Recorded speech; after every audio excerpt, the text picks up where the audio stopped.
దేవుని దృష్టిలో మీరు పాలు తాగేవారని బైబిల్ చెప్తుంది.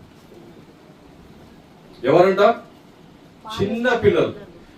ఎలాంటి అవగాహనము లేనేలేదు. దేవుని గురించి ఏమి కూడా తెలియదు.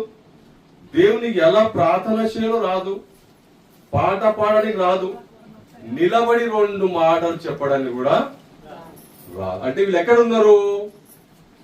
దేవునితో చాలా దూరం, రిలేషన్ లేదు వీళ్ళకు. కరెక్ట్?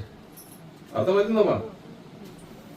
రిలేషన్ లేదు, కానీ క్రిస్మస్ పండుగ ధూమ్గా చేస్తారు. అబ్బా, ఇంటి మీద స్టార్లు పెట్టి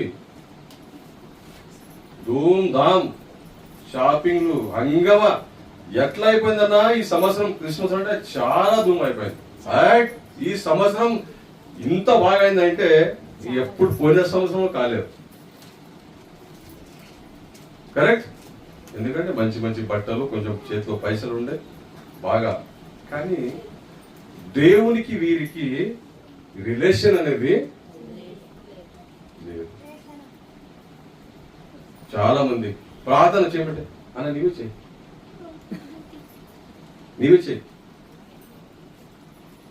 సంఘ పెద్దవారు అనబడేవారు, సీనియర్స్, సంఘంలో సీనియర్ కావాలా?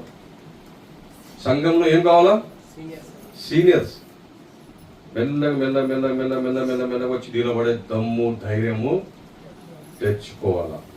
అప్పుడు వీరు దేవునికి దగ్గర, సంఘానికి ఒక సీనియర్గా, ఒక సంఘ పెద్దవారిగా వీరికి స్థానము ఉంటది. ఏజ్ లో పెద్ద కాదు, దేవునికి దగ్గర ఉండాలి అంతే. సరే, ఇక్కడ చూస్తే ఎప్పుడైనాను మీరు ఉపవాసం నుండి కన్నీరు విడుచుచు దుఃఖించుచు మనపూర్వకముగా తిరిగి నా యుద్ధకు రండి. ఇదే యెహోవా వాక్కు. దేవుని నామమునకు స్తోత్రం కలుగును గాక. ఇప్పుడు నుంచి మీరు కూర్చున్నవారు, ఈ రోజు నుంచి, ఈ క్షణం నుంచి మీకు ఏదైతే సమస్యలు ఉన్నాయో, సమస్యలు లేదని ఒక్కర చెప్పొచ్చా గట్టిగా? నాకు ఏవి సమస్యలు లేవని చెప్పే దమ్ము, ధైర్యం ఎవరికైనా ఉంటుందా?